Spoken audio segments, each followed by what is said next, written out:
പണമിടും, fixed ഇടും, ബാങ്കിൽ പണം സൂക്ഷിക്കും. എന്തിനു വേണ്ടിയിട്ടാണ്? അങ്ങനെ ഒരു അക്കൗണ്ടുണ്ട്.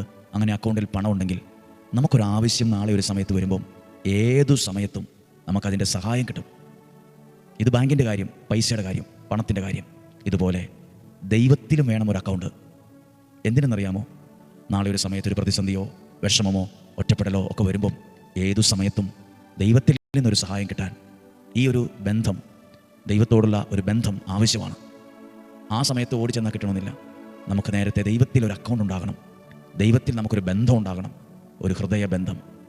പ്രാർത്ഥിക്കാം. ഓരോ ദിവസവും വചനം കേൾക്കുമ്പോൾ ദൈവത്തോടുള്ള ബന്ധമാണ് എൻ്റെയും നിങ്ങളുടെയും വർദ്ധിച്ചു കൊണ്ടിരിക്കുന്നത്. ദൈവം വരാൻ സാധ്യതയുള്ള പല പ്രശ്നങ്ങളുമുണ്ട്, പ്രതിസന്ധികളുണ്ട്, നഷ്ടങ്ങളുണ്ട്, ചതികളുണ്ട്, വഞ്ചനയുണ്ട്, നല്ല ചിരിയൊക്കെ ആയിട്ട് വന്ന് നമ്മളെ ഉപദ്രവിക്കുന്നവരുണ്ട്. ചിലതൊക്കെ നമ്മുടെ ജീവിതത്തിലേക്ക് വരാതിരിക്കാൻ തടഞ്ഞു നിർത്തുന്ന ഒരു ദൈവമുണ്ട്. പ്രിയപ്പെട്ടവരെ, നമ്മളെ നടത്തുന്ന ഒരു ദൈവമുണ്ട്. നമ്മുടെ മേൽ വരാൻ സാധ്യതയുള്ള പലതിനെയും ദൂരെ വച്ച് തന്നെ തടഞ്ഞു നിർത്തിയ, നമ്മളത് കണ്ടുപോലും കാണില്ല, ദൂരെ വച്ച് തന്നെ തടഞ്ഞു നിർത്തിയ ദൈവമുണ്ട്.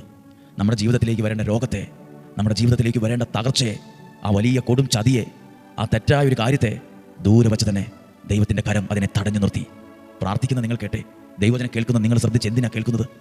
നമ്മുടെ ജീവിതത്തിലേക്ക് വരാൻ സാധ്യതയുള്ള പലതിനെയും ദൈവം അപ്പുറത്തും ഇപ്പുറത്തും തടഞ്ഞു നിർത്തിയിരിക്കുന്നത്. ഇല്ലെങ്കിൽ നമ്മുടെ ജീവിതത്തിൽ വലിയ പരാജയം സംഭവിച്ചേനേയും, നഷ്ടമുണ്ടായേനേയും, പാതി വഴിയിൽ ജീവിതം അവസാനിച്ചു പോയേനേയും, നമ്മുടെ ആഗ്രഹം പോലെ അവിടെയൊന്നും എത്തില്ലായിരുന്നു, ഒന്നും ആകില്ലായിരുന്നു, എവിടെയൊക്കെ പരാജിതനെ പോലായി പോയേനേയും, ഒരു പരിഹാസപാത്രം ആയേനേയും ദൈവം അതിനെ അനുവദിച്ചില്ല.